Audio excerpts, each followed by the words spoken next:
السلام علیکم ورحمۃ اللہ وبرکاتہ نحمدہ ونصلی علی رسولہ الکریم اما بعد فاعوذ باللہ من الشیطان الرجیم قال اللہ تعالی فی القرآن المجید بسم اللہ الرحمن الرحیم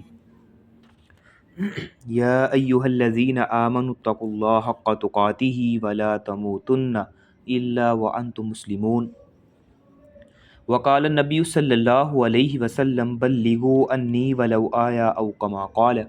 ہر قسم کی حمد و ثنا اللہ سبحانہ و تعالیٰ کے لیے جو کل کائنات کا خالق ہے، مالک ہے، رازق ہے، داتا گنج بخش رنج بخش غریب نواز اور غوث اعظم ہے، کائنات کے ذرے ذرے کا دستگیر ہے، فعال لما یرید ہے،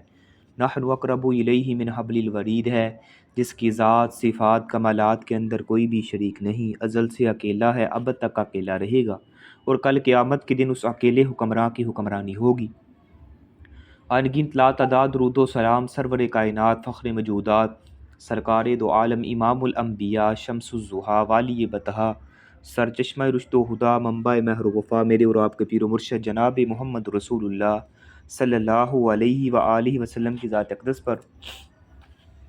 اللہ سبحانہ و تعالیٰ کا بے حد احسان اور خاص فضل ہے کہ اس نے ہمیں دوبارہ اس بابرکت اور با مقصد مجلس میں جمع فرمایا ہے۔ یہ مجلس صرف الفاظ کے سننے کا نام نہیں بلکہ اپنے دلوں میں اتارنے اور اس کو پھر عمل میں لانے کا نام ہے۔ یہاں ہم دین کو اس لیے سیکھتے ہیں کہ جو سیکھا ہوا علم ہے وہ ہمارے کردار میں آئے اور کردار میں آ کر اللہ سبحانہ و تعالیٰ کی رضا کا سبب بنے۔ تو بڑھتے ہیں اپنے لیسن کی جانب۔ آج ہمارا باب نمبر 92 ہے، کتاب الرضا۔ رضا کے حوالے سے بات ہو رہی ہے، رضاعت کے حوالے سے۔ حدیث نمبر 324 ہے، بسم اللہ الرحمن الرحیم، عن ابن عباس رضی اللہ تعالی عنہما قال قال رسول اللہ صلی اللہ علیہ وسلم فی بنت حمزة لا تحل لی یحرم من الرضاء ما یحرم من النسب وہی ابنۃ اخی من الرضاء۔ حضرت عبداللہ بن عباس رضی اللہ تعالی عنہما سے روایت ہے، کہتے ہیں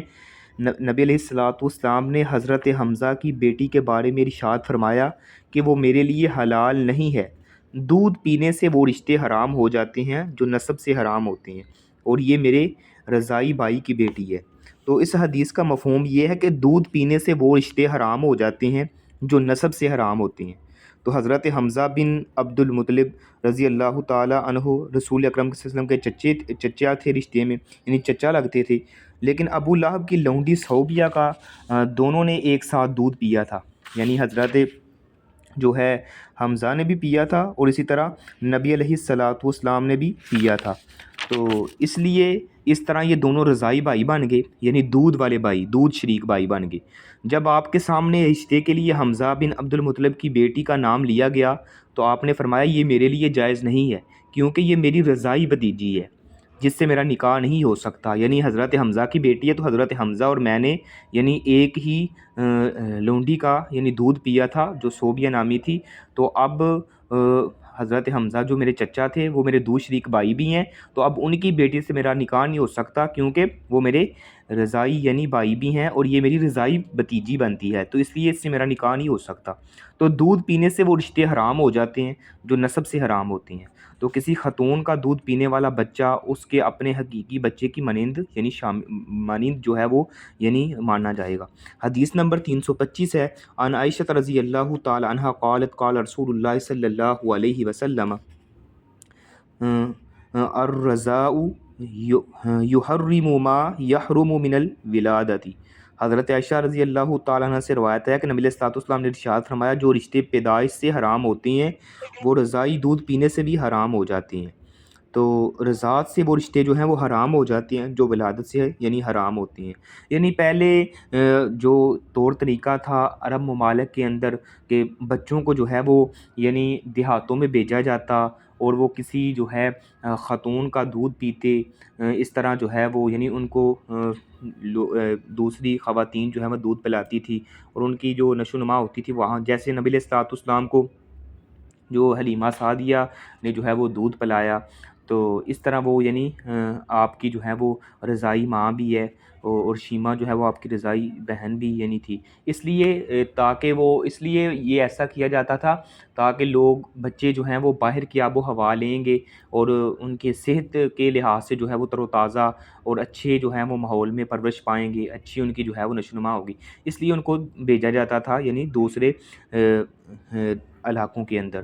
تو اس لیے وہ دوسری خواتین کو دودھ وغیرہ بھی پلاتی تھی، تو وہاں سے جو رضاعت کے رشتے جو ہیں وہ اس لحاظ سے وہ بات چیت ہو رہی ہے۔ حدیث نمبر 326 ہے، وَأَنْهَا قَالَتْ إِنَّ أَفْلَحَ أَخَا أَبِي الْقُعَيْسِ استاذن علی بعد ما انزل الحجاب فقلت والله لا آذن له حتى استاذن النبي صلی اللہ علیہ وسلم فإن أخا بالقعيس ليس هو ارزعنی ولكن ارزعتنی امرأة ابی القعيس۔ ایک لمبی حدیث ہے جس کا معنی یہ ہے کہ حضرت عائشہ اور اس سے یعنی حضرت عائشہ سے روایت ہے کہ ابو القعیس کے بھائی افلا نے مجھ سے اندر آنے کی اجازت طلب کی، بعد اس کے کہ پردے کا حکم نازل کر دیا گیا، یعنی پردے کا حکم نازل ہونے کے بعد مجھ سے یعنی ابو القیس کے بھائی افلا نے اندر آنے کی اجازت طلب کی، تو ابو القیس کے بھائی نے تو مجھے دودھ نہیں پلایا، مجھے تو دودھ ابو القیس کی بیوی نے پلایا ہے۔ اتنے میں نبی علیہ الصلوۃ والسلام میرے پاس تشریف لائے، میں نے عرض کی یا رسول اللہ مرد نے تو مجھے دودھ نہیں پلایا، مجھے تو اس کی بیوی نے دودھ پلایا ہے۔ آپ نے ارشاد فرمایا اسے اجازت دے دیجئے، یہ تیرا چچا ہے، یعنی تیرا دایاں ہاتھ خاک آلود ہو۔ تو حضرت عروہ کہتے ہیں کہ اسی لیے حضرت عائشہ فرماتی تھی کہ دودھ پینے سے وہ رشتے حرام قرار دے دو جو پیدائش کی وجہ سے حرام ہوتے ہیں۔ تو ایک روایت میں ہے کہ افلا نے مجھ سے اندر آنے کی اجازت طلب کی، میں نے اسے اجازت نہ دی، تو اس نے کہا کہ کیا تم مجھ سے پردہ کرتی ہے؟ میں تیرا چچا ہوں۔ میں نے کہا وہ کیسے؟ اس نے کہا میرے بھائی کی بیوی نے میرے بھائی کے باعث تجھے دودھ پلایا ہے۔ تو حضرت عائشہ رضی اللہ تعالیٰ عنہ نے کہا کہ میں نے نبی علیہ الصلوۃ والسلام سے اس کے بارے میں دریافت کیا تو آپ نے ارشاد فرمایا افلا نے سچ کہا ہے، اسے اجازت دے دیجئے، یہ تیرا دایاں ہاتھ جو ہے وہ خاک آلود ہو۔ تاریبت یمینو کی سے مراد یہ ہے کہ تو ہی دامن یعنی تو تہی دامن ہو جائے۔ یہ جملہ جو ہے عربوں کے ہاں عام طور پر کسی کے خلاف جو ہے وہ یعنی بد دعا دینے کے لیے تناظر میں استعمال کیا جاتا ہے، لیکن اس سے ان کا ارادہ بد دعا کا نہیں ہوتا، بلکہ اس جملے میں پیار کی آمیزش جو ہے وہ دکھائی دیتی ہے۔ جیسے ہمارے ہاں عورتیں بسا اوقات اپنے ہی بیٹے کو کہہ دیتی ہیں کہ وہ اس طرح کے پنجابی میں الفاظ بولتی ہیں تیرا کچھ نہ رہے، اس طرح کے الفاظ بولتی ہیں نا، تو اس طرح جو ہے وہ عربی میں بھی یعنی الفاظ یوز ہوتی ہیں۔ تو اس حدیث کا مفہوم یہ ہے کہ حضرت عائشہ کے پاس ابو القیس کا بھائی افلا آیا، اس نے اندر آنے کی اجازت طلب کی تو آپ نے اسے اجازت نہ دی، تو اس نے جو ہے وہ تعجب سے پوچھا کہ آپ مجھ سے پردہ کیوں کرتی ہیں حالانکہ میں تو تمہارا چچا ہوں۔ آپ نے کہا وہ کیسے چچا، آپ میرے کیسے چچا ہیں؟ اس نے کہا کہ اذان کے بعد یہاں سے ترجمہ کرتے ہیں۔ تو جو ہم نے حدیث پڑھی ہے اس کے اندر سے اگر دیکھا جائے تو احکام یہی نکلتے ہیں کہ رضاعت کی بنا پر دودھ پلانے والی خاتون کے جو جتنے بھی رشتہ دار ہوتے ہیں وہ دودھ پینے والے کے رضائی رشتہ دار قرار پاتے ہیں۔ ایک یہ بھی ہے کہ اس حدیث سے ثابت ہوتا ہے کہ عورت کو غیر محرم سے لازمی طور پر جو ہے وہ پردہ کرنا چاہیے۔ تو محبت بھرے انداز میں اگر کسی کی تلخ جو کلمات کہے جائیں تو اس سے مراد مخاطب سے سختی کرنا یا اسے جھرکی دینا نہیں ہوتا۔ حدیث نمبر 327 ہے، وعنہا قالت دخل علی رسول اللہ صلی اللہ علیہ وسلم وعندی رجل فقال یا عائشۃ من ھذا قلت اخی من الرضا فقال یا عائشۃ انظرنا من اخوانکن فانما الرضاعۃ من المجاعہ۔ حضرت عائشہ رضی اللہ تعالی عنہا سے روایت ہے، فرماتی ہیں کہ نبی علیہ الصلوۃ والسلام میرے ہاں تشریف لائے تو میرے پاس ایک شخص تھا، آپ نے ارشاد فرمایا عائشہ یہ کون ہے؟ میں نے عرض کی یہ میرا رضائی بھائی ہے۔ آپ نے فرمایا عائشہ دیکھ لیا کرو کہ تیرے بھائی کون ہے، بے شک رضاعت بھوک سے ثابت ہوتی ہے۔ حدیث کا مفہوم یہ ہے کہ نبی علیہ الصلوۃ والسلام ایک روز حضرت عائشہ کے حجرے میں تشریف لائے تو آپ نے دیکھا وہاں ایک شخص بیٹھا ہوا ہے۔ آپ نے حضرت عائشہ رضی اللہ تعالی عنہا سے پوچھا یہ کون ہے؟ انہوں نے عرض کی کہ یہ میرا رضائی بھائی ہے۔ آپ نے ارشاد فرمایا اچھی طرح تحقیق کر لیا کرو کہ کون رضائی رشتہ دار ہے، کیونکہ رضاعت اس سے ثابت ہوتی ہے یعنی اس چیز سے ثابت ہوتی ہے کہ کسی خاتون کا دودھ پینے کی عمر میں پیا ہو اور اتنا پیا ہو کہ اس سے بھوک جاتی رہے، اور یہی انما الرضاعۃ من المجاع کا مفہوم ہے۔ یعنی کسی بچے نے کسی دوسری خاتون کا دودھ پیا ہے اور دودھ پینے کی عمر میں پیا ہے، یعنی 2 سال بچے کو جو ہے وہ، یعنی دودھ پینے کی جو عمر ہوتی ہے وہ 2 سال ہوتی ہے، تو 2 سال کی عمر میں جو ہے وہ اس نے دودھ پیا اور اتنا پیا ہو کہ اس بچے کی یعنی بھوک اور پیاس جو ہے وہ یعنی ختم ہو گئی ہو، تو اسے جو ہے یعنی اس لیے نبی علیہ الصلوۃ والسلام نے فرمایا کہ یعنی اتنا دودھ پیا ہو کہ اس سے اس کی بھوک جاتی رہے۔ تو غیرت کا اظہار مردانگی کی علامت تصور کیا جاتا ہے۔ اگر کوئی خاوند اپنی بیوی کے حوالے سے غیرت کرتا ہے تو یہ ایک یعنی غیرت کی علامت ہے۔ تو جب کسی شخص کو اپنے اہل خانہ کے بارے میں کوئی شک و شبہ گزرے تو ناراضگی کا اظہار کرنے سے پہلے تحقیق بھی کر لینی چاہیے۔ یہ نہیں ہے کہ وہ تحقیق کرے بغیر ہی جو ہے وہ کوئی ایسا قدم اٹھائے بعد میں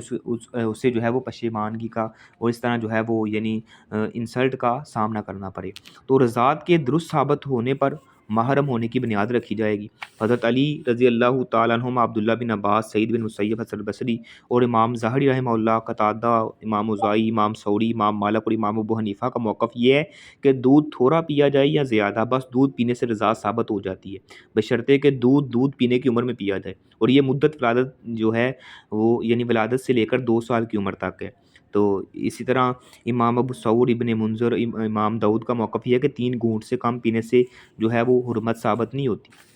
اسی طرح عبداللہ بن مسعود، عبداللہ بن زبیر، عطا بن ابی رباح، طاؤس، امام شافعی، امام احمد بن حنبل اور ابن حزم رحمہ اللہ کا موقف یہ ہے کہ کم از کم 5 گھونٹ دودھ پینے سے رضاعت ثابت ہوتی ہے، یعنی یہ ان کے موقف ہیں۔ حدیث نمبر 328 ہے، ان عقبۃ بن الحارث انہ تزوج ام یحییٰ بنت ابی ایہاب فجاءت آمۃ سوداء فقالت قد ارضعتکما فذكرت ذلك للنبي صلى الله عليه وسلم قال فأعرض عني قال فتنحيت فذكرت ذلك له فقال وكيف وقد زعمت أن قد أرضعتكما۔ حضرت عقبہ بن حارث سے روایت ہے کہ اس نے ابو ایہاب کی بیٹی ام یحییٰ سے شادی کی۔ ایک کالے رنگ کی لونڈی اس نے کہا کہ میں نے تم دونوں کو دودھ پلایا ہے۔ تو میں نے نبی علیہ الصلوۃ والسلام کے پاس اس کا ذکر کیا تو آپ نے مجھ سے منہ پھیر لیا۔ کہتے ہیں میں نے اس طرف سے یعنی دوسری سائڈ سے ہو کر آپ سے دوبارہ ذکر کیا۔ آپ نے ارشاد فرمایا تم اسے بیوی کی حیثیت سے کس طرح رکھ سکتے ہو جبکہ اس یعنی خیال کا اظہار کر دیا ہے تو میں نے تمہیں دودھ پلایا ہے۔ تو اس حدیث کا مفہوم یہ ہے کہ عقبہ بن حارث نے ابو ایہاب کی بیٹی سے شادی کر لی تو وہاں ایک کالی رنگ کی لونڈی تھی جو ان کے گھر آتی تھی، تو اس نے کہا میاں بیوی انہوں نے جو ہے وہ اس میاں بیوی سے کہا کہ میں نے تو تم دونوں کو دودھ پلایا ہے، تو تم تو رضائی بہن بھائی ہو، تمہارا نکاح ہو ہی نہیں سکتا، تم میاں بیوی کی حیثیت سے زندگی بسر نہیں کر سکتے۔ یہ بات عقبہ بن حارث کو بڑی ناگوار گزری کہ اس نے جو ہے یہ ایسا آ کے کہہ دیا تو اب تو ہمارا رشتہ جو ہے وہ ختم ہو جائے گا۔ میں نے نبی علیہ الصلوۃ والسلام کی خدمت میں یہ صورتحال پیش کی تو آپ نے اس کی بات سن کر اپنا منہ دوسری طرف پھیر لیا۔ اس نے جو ہے وہ دوبارہ دوسری سائڈ سے ہو کر دوبارہ یہی بات آپ کی خدمت میں پیش کی۔ آپ نے عرض کی کہ آپ نے فرمایا جب یہ کہتی ہے کہ اس نے تم دونوں کو دودھ پلایا ہے تو پھر آپ دونوں میاں بیوی کی حیثیت سے نہیں رہ سکتے، تو نکاح کے بعد اگر پتہ چل جائے کہ میاں بیوی نے بچپن میں کسی خاتون کا دودھ ایک ساتھ پیا ہے تو ان کا نکاح ٹوٹ جائے گا کیونکہ وہ دونوں رضائی بہن بھائی ہیں۔ اسی طرح ایک خاتون کی شہادت سے رضاعت کا حکم جو ہے یعنی وہ ثابت ہو جاتا ہے، تو غلام کی گواہی اسی طرح قبول کی جائے گی جس طرح اس لونڈی کی گواہی قبول کی گئی۔ حدیث نمبر 329 ہے، عن البراء بن عازب رضی اللہ تعالیٰ عنہ قال خرج رسول اللہ صلی اللہ علیہ وسلم یعنی من مکہ فتبعتهم ابنة حمزة تنادی یا امو فتناولها علی رضی اللہ تعالیٰ عنہ فأخذ بیدها وقال لفاطمة دونك ابنة عمك فاحتملتها فاختصم فيها علي وجعفر وزيد فقال علي انا احق بها وهي ابنة عمي۔ یہ ایک لمبی حدیث ہے جس میں حضرت براء بن عازب سے روایت ہے کہ نبی علیہ الصلوۃ والسلام مکہ سے نکلے، ان کے پیچھے حضرت حمزہ رضی اللہ تعالیٰ عنہ کی بیٹی چچا جان پکارتی ہوئی بولی۔ حضرت علی نے اسے لیا، اس کا ہاتھ پکڑا اور حضرت فاطمہ سے کہا یہ لیجیے اپنے چچا کی بیٹی اور اسے سنبھالیے۔ انہوں نے اسے اپنے ساتھ سوار کر لیا۔ اس بچی کے بارے میں حضرت علی رضی اللہ تعالیٰ عنہ، حضرت جعفر رضی اللہ تعالیٰ عنہ، حضرت زید کے درمیان جھگڑا ہوا۔ حضرت علی نے فرمایا اس کی پرورش کا میں زیادہ حق رکھتا ہوں اس لیے یہ میرے چچا کی بیٹی ہے۔ حضرت جعفر نے فرمایا یہ میرے چچا کی بیٹی ہے اور اس کی خالہ میری بیوی ہے۔ حضرت زید نے کہا یہ میرے بھائی کی بیٹی ہے۔ تو نبی علیہ الصلوۃ والسلام نے اس کا فیصلہ خالہ کے حق میں کیا اور فرمایا خالہ جو ہوتی ہے وہ ماں کے حکم میں ہوتی ہے۔ تو حضرت علی کو فرمایا کہ تم مجھ سے ہو اور میں تم سے ہوں۔ حضرت جعفر کو فرمایا تم شکل و صورت اور عادات و اعتبار کے اعتبار سے مجھ سے ملتے جلتے ہو۔ اور حضرت زید سے کہا کہ تم ہمارے بھائی اور دوست ہو۔ تو حدیث کا مفہوم یہ ہے کہ جب 7 ہجری کو نبی علیہ الصلوۃ والسلام عمرۃ القضاء سے فارغ ہو کر نا مکہ سے مدینہ منورہ کی جانب روانہ ہوئے نا، تو حضرت حمزہ بن عبد المطلب کی چھوٹی بیٹی چچا پکارتی ہوئی نا قافلے کے پیچھے دوڑتے ہوئے آئی۔ حضرت علی نے اسے دیکھا اور پکڑا اور اپنی بیوی حضرت فاطمہ کے حوالے اسے کرتے ہوئے فرمایا، یعنی حضرت فاطمہ کو فرمایا کہ یہ میرے چچا کی بیٹی ہے، اسے سنبھالیے۔ تو انہوں نے اس بچی کو اپنے ساتھ اونٹ پر سوار کر لیا۔ تو مدینہ منورہ پہنچ کر اس بچی کی پرورش کے لیے 3 صحابہ کرام جو ہیں حضرت علی، حضرت جعفر اور حضرت زید بن حارث کے درمیان نا بحث چھڑ گئی کہ ہر ایک کا یہ موقف تھا کہ اس بچی کی پرورش جو ہے وہ ہم کریں گے۔ تو حضرت علی فرمانے لگے اس کی پرورش کا میں زیادہ حق رکھتا ہوں، اس لیے کہ یہ میرے چچا کی بیٹی ہے۔ حضرت جعفر فرمانے لگے کہ یہ میرے چچا کی بیٹی ہے اور اس کی خالہ میری بیوی ہے، لہٰذا وہ اس کی دیکھ بھال زیادہ اچھے طریقے سے کرے گی۔ حضرت زید بن حارثہ نے کہا کہ یہ میرے بھائی کی بیٹی ہے، کیونکہ نبی علیہ الصلوۃ والسلام نے مجھے اور حضرت حمزہ بن عبد المطلب کو دینی بھائی قرار دیا تھا، لہٰذا اس کی بچی کی پرورش جو ہے وہ میرا حق ہے۔ تو نبی علیہ الصلوۃ والسلام نے بچی کی کفالت کا فیصلہ حضرت جعفر کے حق میں کرتے ہوئے ارشاد فرمایا کہ چونکہ اس کے گھر بچی کی خالہ ہے، یعنی حضرت جعفر کی جو بیوی ہے اس بچی کی خالہ لگتی ہے، اور جو خالہ ہوتی ہے وہ ماں کے قائم مقام ہوتی ہے، لہٰذا بچی کا اس کے گھر رہنا زیادہ مناسب ہے۔ تو حضرت علی کی دلجوئی بھی کرتے ہوئے ارشاد فرمایا علی تو مجھ سے ہے اور میں تجھ سے ہوں۔ حضرت جعفر سے کہا کہ تم شکل و صورت اور عادات و اعتبار کے اعتبار سے مجھ سے ملتے جلتے ہو۔ حضرت زید سے فرمایا کہ تم ہمارے دوست اور بھائی ہو۔ اس فیصلے سے تینوں صحابہ جو ہیں خوش ہو گئے۔ تو اس حدیث سے یہ احکام نکلتے ہیں کسی چھوٹے بچے یا بچی کی کفالت کے لیے اسے گود میں لینا یہ جائز ہے اور ایک اچھا عمل ہے۔ تو بچے کی پرورش کے حوالے سے ماں سب پر مقدم ہے، اگر وہ نہ ہو تو بچے کو شفقت اور محبت دینے کے حوالے سے خالہ جو ہے وہ ماں کے قائم مقام ہوتی ہے۔ تو اس حدیث میں پیارے نبی حضرت محمد صلی اللہ علیہ وسلم کا حسن اخلاق کی ایک یعنی ایسی عمدہ جھلک بھی دکھائی دیتی ہے کہ فیصلہ حضرت جعفر کے حق میں دیا، لیکن حضرت علی اور حضرت زید وہ بھی ایسا محبت بھرا پیغام دیا کہ وہ بھی خوش ہو گئے تاکہ وہ بھی ناراضگی کا اظہار نہ کریں۔ باب نمبر 93 ہے کتاب القصاص۔ کتاب القصاص یعنی بدلے، اگر کسی کا کوئی قتل کر دیتا ہے تو اس میں جو وہ اس کو یعنی دیت دی جاتی ہے، بدلہ دیا جاتا ہے، تو اس حوالے سے یہ بات ہو رہی ہے۔ حدیث نمبر 330 عن عبداللہ بن مسعود رضی اللہ تعالیٰ عنہ قال قال رسول اللہ صلی اللہ علیہ وسلم لا يحل دم امرئ مسلم یشہد ان لا الہ الا اللہ وانی رسول اللہ بإحدى ثلاث السیب الزانی والنفس بالنفس والتارک لدینہ المفارق للجماعہ۔ حضرت عبداللہ بن مسعود سے روایت ہے، نبی علیہ الصلوۃ والسلام نے ارشاد فرمایا کہ کسی ایسے مسلمان کا خون بہانا جائز نہیں ہے جو یہ گواہی دیتا ہے کہ اللہ کے سوا کوئی معبود حقیقی نہیں ہے اور نبی علیہ الصلوۃ والسلام جو ہیں وہ اللہ کے رسول ہیں۔ اسی طرح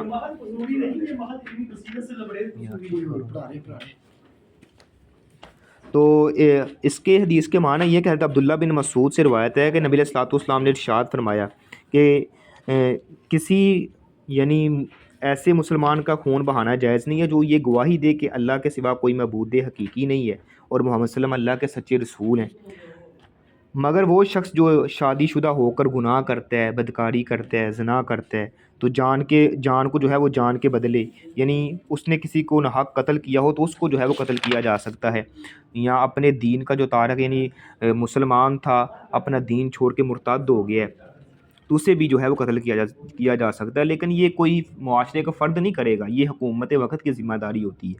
تو اس حدیث کا مفہوم یہ ہے کہ نبی علیہ الصلوۃ والسلام نے مسلم معاشرے میں امن قائم کرنے، چادر اور چار دیواری کے تحفظ کے لیے یہ حکم جاری کی ہے، تو کہ کبھی ایسے مسلمان شخص کو قتل کرنا جائز نہیں ہے جو توحید و رسالت کا اقرار کرتا ہو۔ ہاں اگر وہ یعنی ایسے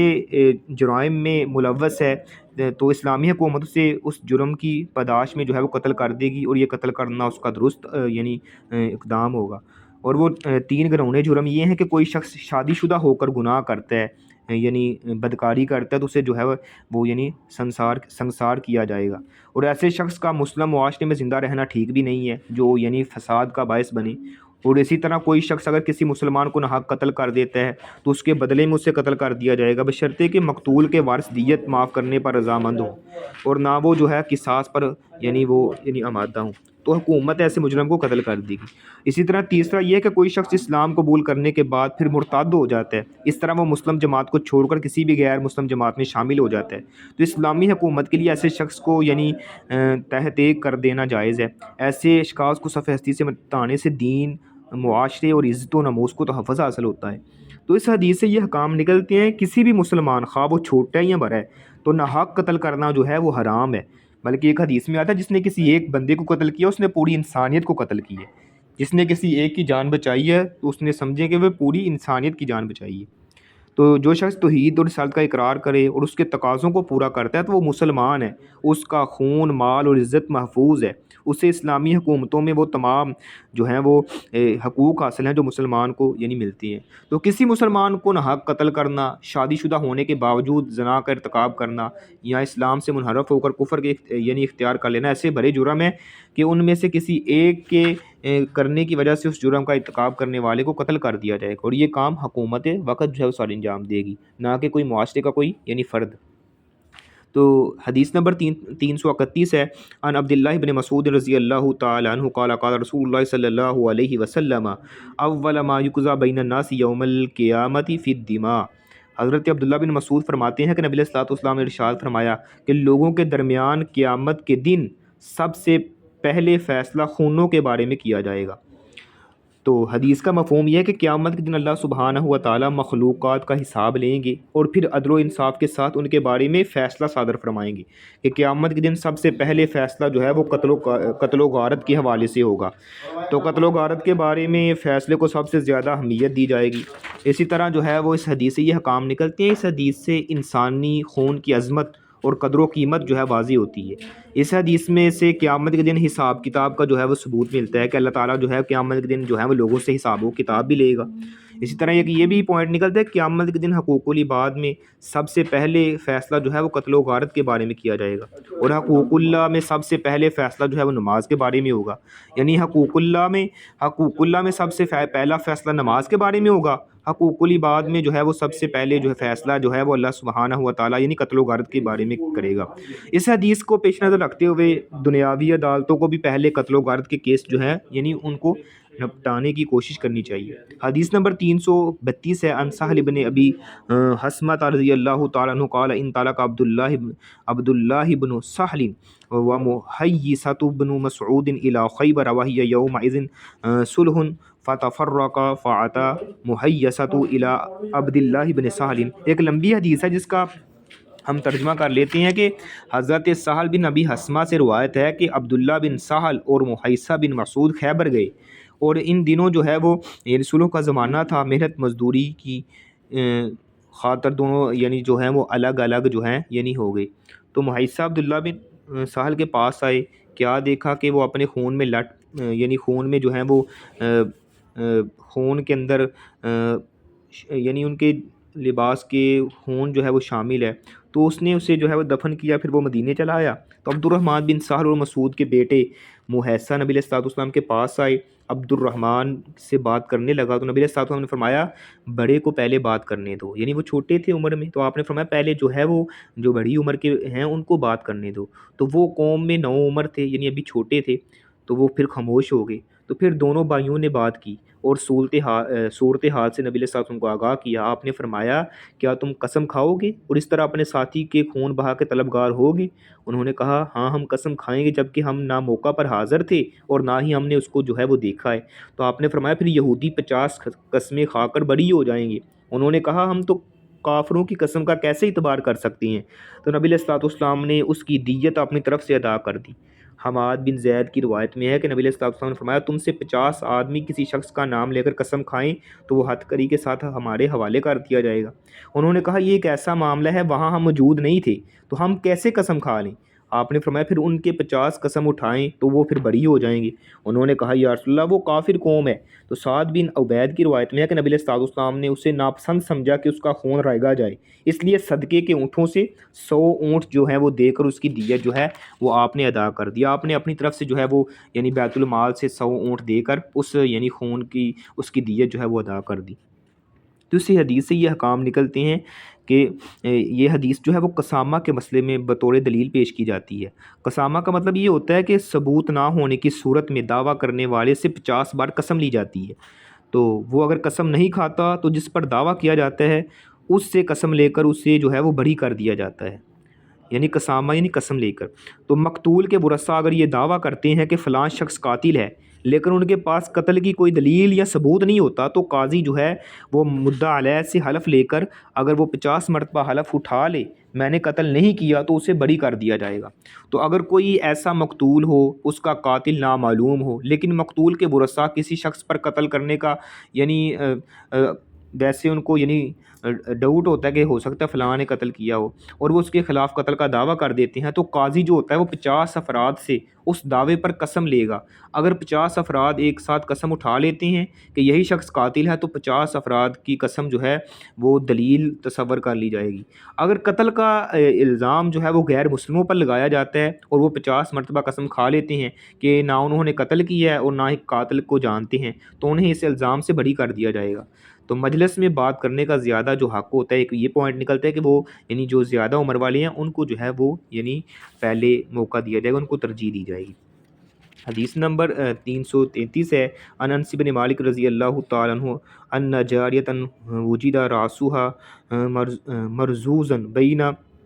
حجرین فقیل من فعل هذا بک فلان فلان حتی ذکر یہودی او مات براسها فاخذ اليہودی فاعترف فامر النبی صلی اللہ علیہ وسلم ان یرزا راسه بین حجرین ولمسلم والنساء عن انس ان یہودیا قتل جاریۃ علی اوضاع فعقادہ بها رسول اللہ صلی اللہ علیہ وسلم۔ حضرت انس بن مالک سے روایت ہے کہ ایک لڑکی کا سر جو ہے وہ 2 پتھروں کے درمیان کچل دیا گیا، اس سے دریافت کیا گیا کہ یہ تیرے ساتھ کس نے کی ہے؟ فلاں نے، یہاں تک کہ ایک شخص یہودی کا نام لیا گیا، اس نے اپنے سر سے اشارہ کیا کہ یہودی کو، اس نے اشارہ کیا کہ ہاں، تو یہودی کو وہ پکڑ لیا گیا، تو اس نے اپنے جرم کا اعتراف کر لیا۔ نبی علیہ الصلوۃ والسلام نے حکم دیا کہ اس کو بھی 2 پتھروں کے درمیان اس کا سر رکھ کر کچل دیا جائے۔ یہ مسلم اور نسائی نے حضرت انس کے حوالے سے یہ روایت کیا کہ ایک یہودی نے زیورات کے لالچ میں آ کر ایک لڑکی کو قتل کر دیا، تو نبی علیہ الصلوۃ والسلام نے جو ہے اس یہودی کو قصاص میں قتل کر دیا۔ یعنی حدیث کا مفہوم یہ ہے کہ کسی شخص نے ایک لڑکی کو جو ہے وہ یعنی سر جو ہے وہ 2 پتھروں کے درمیان رکھ کر کچل دیا زیورات کے لالچ میں آ کے، تو وہ بچی جو تھی وہ یعنی ہوش و حواس میں یعنی وہ اس وقت تو بے ہوش ہو گئی، جب اس کو ہوش حواس یعنی آتے ہیں تو وہ بول نہیں سکتی تھی۔ اس سے پوچھا گیا کہ تیرے سر کس نے کچلا ہے؟ وہ بتا نہیں سکتی تھی۔ اس کے سامنے مختلف لوگوں کے نام لیے گئے، تو جب ایک یہودی کا نام لیا گیا تو اس نے سر سے اشارہ کیا کہ ہاں فلاں نے مجھے، اس سے پوچھا گیا بھائی تجھے فلاں نے قتل کیا ہے، تجھے فلاں نے قتل کیا ہے، تجھے فلاں نے قتل کیا ہے؟ جب اس یہودی کا نام آیا تو اس نے سر سے اشارہ کیا ہاں کہ مجھے فلاں یہودی نے قتل کیا ہے، تو اس کے جرم میں جو ہے نبی علیہ الصلوۃ والسلام نے حکم دیا کہ اس یہودی کو پکڑ کے اس کا سر بھی کچل دیا جائے۔ تو اس حدیث سے یہ حکام نکلتے ہیں کہ مرد کو عورت کے بدلے قتل کر دیا جائے گا، کیونکہ اللہ تعالیٰ کا فرمان ہے النفس بالنفس کہ جان کے بدلے جان، تو قاتل کو بدلے میں اس طرح قتل کیا جائے جس طرح اگر اس نے تلوار سے کسی کو قتل کیا تو اسے بھی تلوار سے قتل کیا جائے، اگر اس نے بندوق سے قتل کیا تو اسے بھی بندوق سے کیا جائے، اگر اس نے کسی کو پانی میں ڈبو کر قتل کیا تو اسے بھی پانی میں ڈبو کر قتل کیا جائے، یعنی جان کے بدلے جان، اور جیسا اس نے قتل کیا ویسے ہی قتل کیا جائے۔ کرے گا کون؟ یہ حکومت وقت کی ذمہ داری ہوتی ہے۔ کوئی بھی شخص اپنے قانون کو اپنے ہاتھ میں لے گا تو پھر یعنی معاشرے میں فساد، بد امنی پیدا ہوگی۔ حدیث نمبر 334 ہے عن ابی ہریرہ رضی اللہ تعالیٰ عنہ قال لما فتح اللہ علی رسول اللہ صلی اللہ علیہ وسلم مکہ قتلته ذیل رجلا من بنی لیس بقتیل کان لهم فی الجاہلیہ فقام النبی صلی اللہ علیہ وسلم فقال ان اللہ عز وجل قد حبس عن مکۃ الفیل وسلط علیہ رسولہ. ایک لمبی حدیث ہے جس میں حضرت ابو ہریرہ سے روایت ہے کہ جب اللہ تعالیٰ نے اپنے رسول مقبول صلی اللہ علیہ وسلم کو جو ہے وہ مکہ میں فتح نصیب فرمائی تو حذیل قبیلے نے زمانۂ جاہلیت میں اپنے کسی مقتول کے بدلے میں بنو لیس کا ایک شخص جو ہے وہ قتل کر دیا. تو نبی علیہ الصلوۃ والسلام کھڑے ہوئے ارشاد فرمایا کہ عزیر فرمایا اللہ یعنی عزیز و جلیل نے مکے سے ہاتھی کو روکا اور اس پر اپنے رسول اور مومنوں کو مسلط کر دیا. وہ نہ مجھ سے پہلے کسی پر حلال ہوا اور نہ میرے بعد کسی کے لیے حلال ہوگا. یعنی میرے لیے دن کے کچھ حصے میں حلال ہوا اس پر یعنی اسی گھڑی جو پھر وہ حرام بھی ہو گیا. اس کا درخت نہ کاٹا جائے، نہ اس کا گھاس کھودا جائے، نہ اس کی خاردار جھاڑیاں کاٹی جائیں، نہ وہاں کی گری ہوئی چیز اٹھائی جائے، مگر اس کے لیے جو منادی کرنے والا ہے اسے اٹھا سکتا ہے، یعنی جو اعلان کرنے والا ہے. اور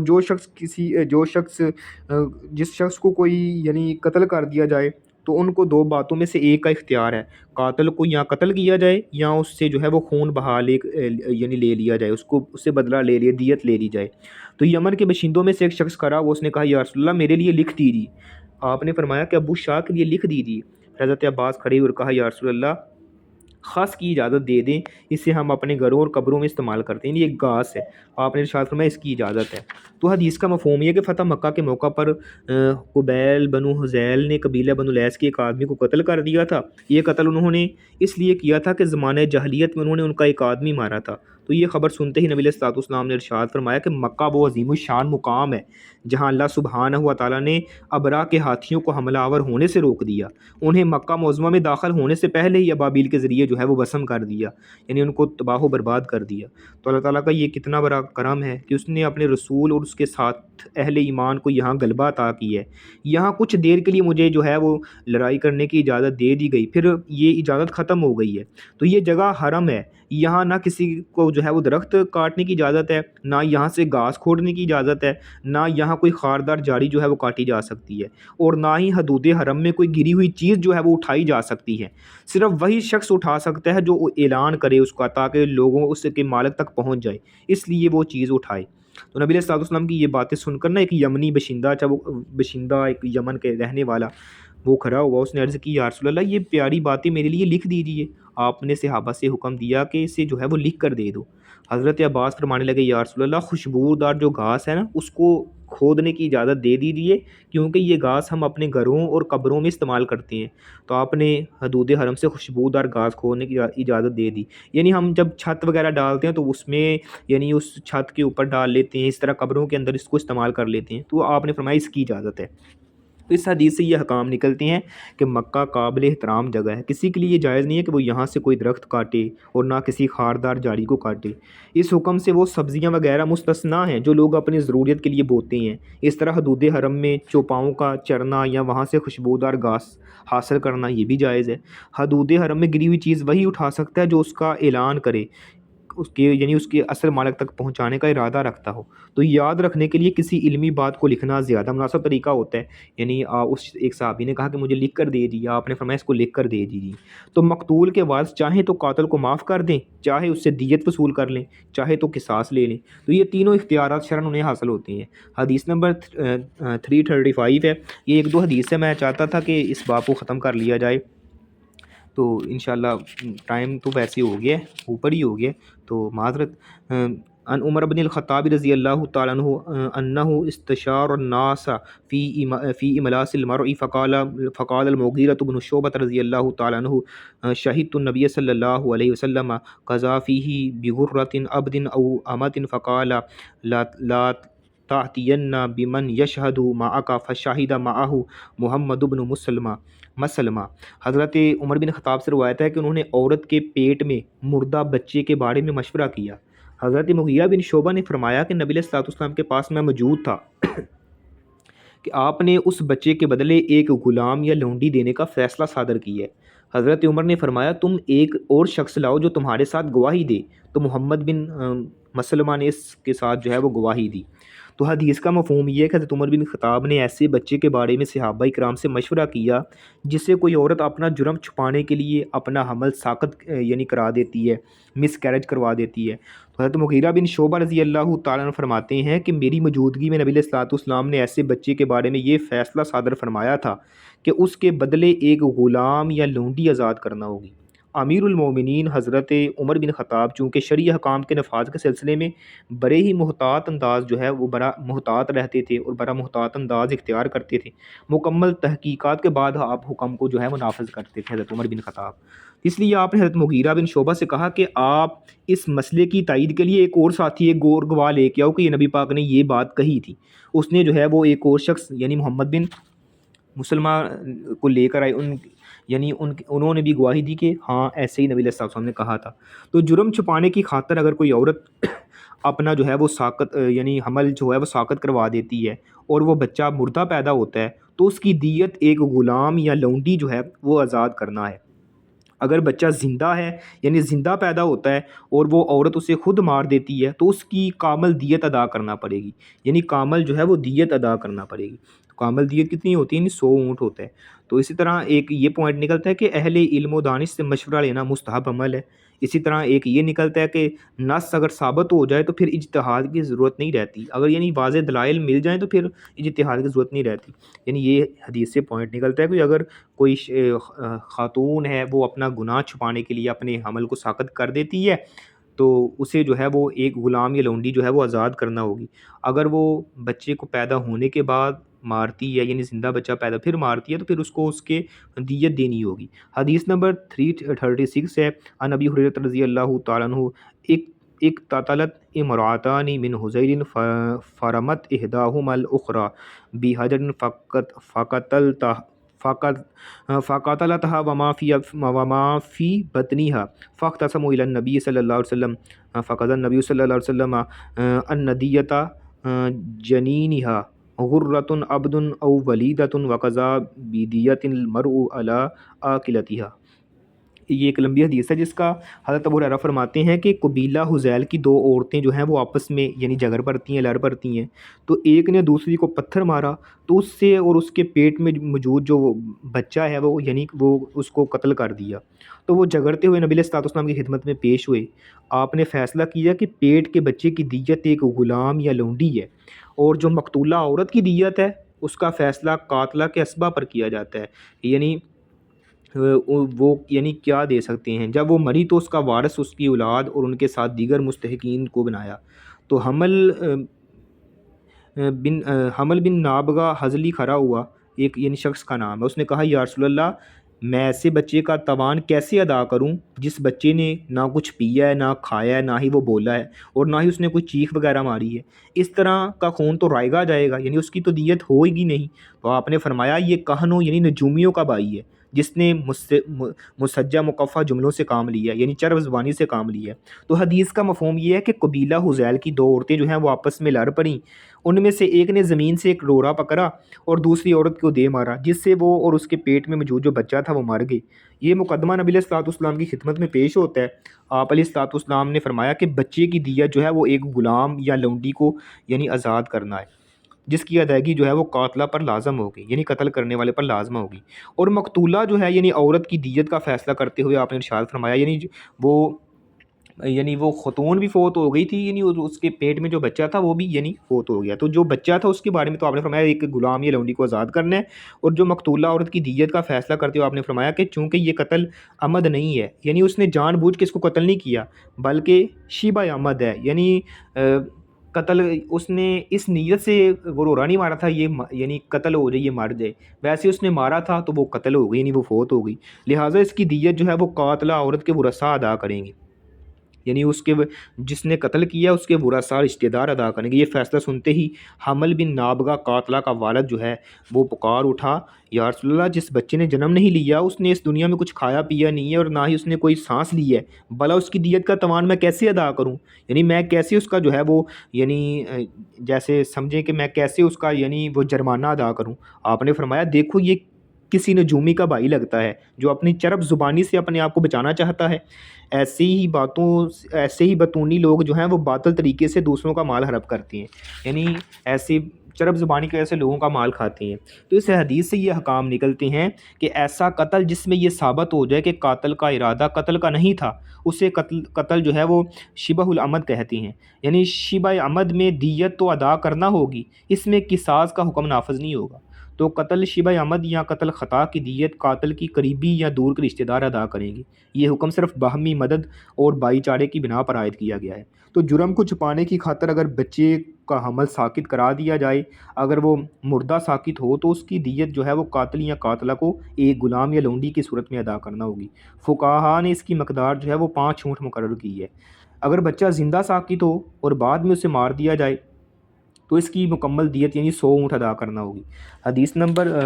337 ہے، سیکنڈ لاسٹ حدیث ہے اس باب کی۔ عمران ابن حسین رضی اللہ تعالی عنہ ان رجلا عز ید رجل فنازع یدہ من فمہ فوقعت ثنایاہ فاختصما الی النبی صلی اللہ علیہ وسلم فقال یعز احدکم اخاہ کما یعز الفحل اذهب لا دیت لک۔ حضرت عمران بن حسین سے روایت ہے کہ ایک شخص نے ایک دوسرے شخص کا ہاتھ جو ہے وہ دانتوں سے کاٹا، تو اس نے اپنا ہاتھ اس کے منہ سے کھینچا، جس سے اس کے اگلے 2 دانت جو ہوتے ہیں وہ گر گئے، یعنی ٹوٹ گئے۔ دونوں جگرتے ہوئے نبی علیہ السلام کی خدمت میں پہنچے تو آپ نے ارشاد فرمایا، تم میں سے ایک اپنے بھائی کو اس طرح کاٹتا ہے جس طرح کوئی سانڈ کاٹتا ہے، جاؤ تیرے لیے کوئی دیت نہیں ہے۔ حدیث کا مفہوم یہ ہے کہ ایک شخص نے دوسرے پر زیادتی کرتے ہوئے اس کے ہاتھ پر اپنے دانت جو ہے وہ ثبت کر دیے، یعنی اس کو جو ہے وہ سمجھ لیں کہ کاٹی کر دی۔ تو جب اس کو دانت جو ہے وہ دانتوں کے ساتھ کاٹی کی تو اس نے شدت تکلیف سے جو ہے وہ اپنے ہاتھ کو زور سے جھٹکا دے کر کھینچا، جس سے جو ہے وہ کاٹنے والے کے 2 دانت جو ہیں وہ گر جاتے ہیں۔ تو وہ اپنا معاملہ نبی علیہ السلام کی خدمت میں لے کر آیا۔ آپ نے یہ صورتحال دیکھ کر افسوس کا اظہار کرتے ہوئے فرمایا، یہ لوگوں کو کیا ہو گیا ہے کہ ایک شخص اپنے بھائی کو اس طرح کاٹتا ہے جس طرح کوئی جانور ایک دوسرے کو کاٹتے ہیں۔ پھر کاٹنے والے کو کہا، جاؤ تمہیں کوئی دیت نہیں ملے گی کیونکہ جرم تیرا ہے، زیادتی تیری طرف سے ہوئی ہے۔ تو اس حدیث سے یہ احکام نکلتے ہیں، اگر کوئی انسان دوسرے کو اپنے دانتوں سے کاٹے اور وہ اپنے بچاؤ کے لیے اسے جھٹکا دے کر اس کے یعنی بچانا چاہتا ہے، تو اس کے سارے دانت بھی یا کچھ دانت بھی گر جائیں تو اس کے دانتوں کی اسے کوئی دیت یا معاوضہ وغیرہ نہیں ملے گا۔ تو کوئی شخص اگر اپنے مال، اپنی جان، اپنی عزت کے دفاع کی خاطر حملہ آور کو قتل کر دیتا ہے تو یہ قتل شرعاً جرم نہیں ہوگا، بلکہ یہ اس کا حق ہے، اس نے استعمال کیا ہے، لہٰذا اس قتل پر اس کا کوئی مواخذہ نہیں ہوگا۔ تو اس باب کی لاسٹ حدیث ہے 338 عن الحسن بن ابی الحسن البصری رحمہ اللہ قال حدثنا جندب فی هذا المسجد وما نسینا منه حدیثا وما نخشى ان يكون جندب كذب على رسول الله صلی اللہ علیہ وسلم قال قال رسول الله صلی اللہ علیہ وسلم كان في من كان قبلكم رجل به جرح فجازی فاخذ سکینا فحز بها يده فما رقع الدم حتى مات قال الله عز وجل عبدي بادرني بنفسه فحرمت عليه الجنة۔ حضرت حسن بصری سے روایت ہے کہ ہم سے حضرت جندب نے اس مسجد میں بات کی، یعنی مسجد نبوی میں، نہ ہم اس کی بات بھولے ہیں اور نہ ہمیں یہ اندیشہ ہے کہ جندب رضی اللہ تعالیٰ نے نبی علیہ السلام پر جھوٹ بولا ہوگا، یعنی ہمیں یہ نہیں لگتا کہ اس نے جھوٹ بولا ہوگا۔ اس نے کہا کہ نبی علیہ السلام نے فرمایا تھا، تم سے پہلے ایک شخص کو زخم لگا اور وہ گھبرا گیا، اس نے چھری پکڑی اور اس سے اپنا ہاتھ جو ہے وہ کاٹ ڈالا۔ تو اپنا ہاتھ جو ہے وہ اپنے یعنی چھری کو لے کر خود ہی کاٹ ڈالتا ہے، تو خون بند نہ ہوا یہاں تک کہ وہ فوت ہو گیا۔ اللہ عز و جل نے فرمایا کہ میرے اس بندے نے اپنی جان ختم کرنے میں جلد بازی سے کام لی ہے، تو میں نے اس پر جنت کو حرام کر دی ہے۔ تو حدیث کا مفہوم یہ کہ حضرت حسن بصری رحمہ اللہ حضرت جندب بن عبداللہ البجلی رضی اللہ تعالیٰ کے حوالے سے روایت کرتے ہیں کہ انہوں نے یہ حدیث کوفہ کی مسجد میں، وہ کوفہ کی مسجد تھی، تو مسجد میں سب لوگوں کے سامنے بیان کی کہ ایک روز نبی علیہ السلام جو ہے اپنے صحابہ کرام سے ارشاد فرمایا کہ میں تم سے پہلے گزر جانے والی امتوں میں سے ایک ایسا واقعہ پیش آیا کہ ایک شخص کو جو ہے وہ زخم پہنچتا ہے اور وہ زخم جو ہے کافی ڈیپلی تھا، گہرا تھا، تو اس زخم کی اس نے جو ہے وہ یعنی اذیت کو برداشت نہ کر سکا، تو وہ گھبرا گیا اور اللہ کی رحمت سے بھی مایوس ہو گیا۔ اس نے خیال کیا کہ اب مجھے اس زخم سے شفا نہیں ملے گی۔ اس نے جذبات میں آ کر چھری اٹھائی اور اپنا ہاتھ جو ہے وہ کاٹ ڈالا، خود ہی کاٹ ڈالا۔ تو ہاتھ سے جو ہے وہ بڑی تیزی سے خون بہنے لگا، تو وہ رکنے کا نام نہیں لیتا۔ زیادہ خون نکلنے کی وجہ سے وہ شخص جو ہے وہ فوت ہو گیا۔ اللہ تعالیٰ نے اس پر اپنی جنت کو حرام یعنی کر دیا۔ تو اس حدیث سے یہ احکام نکلتے ہیں کہ اسلام میں خودکشی جو ہے وہ حرام ہے۔ خودکشی کرنے والا جو ہے یعنی وہ جنت میں نہیں جا سکتا۔ تو مصائب کے وقت صبر کرنا انسانی عظمت کی علامت ہے۔ تو مصیبت کے وقت سینہ کو بھی سر پیٹنا، نوحہ کرنا اور گریبان چاک کرنے سے ہر مسلمان کو منع کیا گیا ہے، بلکہ انسان کا اپنی جان پر اختیار نہیں ہے، اس جان کا مختار و مالک جو ہے وہ اللہ سبحانہ و تعالیٰ ہے۔ لہٰذا انسان کو اپنی جان ختم کرنے کا شرعاً کوئی حق نہیں ہے۔ اس لیے فرمایا کہ لیس منا من ضرب الخدود وشق الجیوب ودعا بدعوى الجاہلیہ۔ ایک جگہ پہ آپ نے فرمایا کہ جو شخص گریبان چاک کرے، اپنا سینہ کو بھی کرے، جاہلیہ جیسے بول بولے، وہ ہم میں سے نہیں ہے۔ تو یہ تھی آج کی چند احادیث۔ اللہ سبحانہ و تعالیٰ سے دعا ہے اللہ ہمیں صحیح معنوں میں کتاب و سنت پر عمل کرنے والا بنائے۔ معذرت چاہتا ہوں آج جو ہے وہ کلاس لیٹ ہو گئی، یعنی زیادہ لمبی ہو گئی۔ تو ھذا من عندی واللہ عالم بالصواب۔ اگر کسی سسٹر کا کوئی سوال ہے تو وہ بھی پوچھ سکتے ہیں۔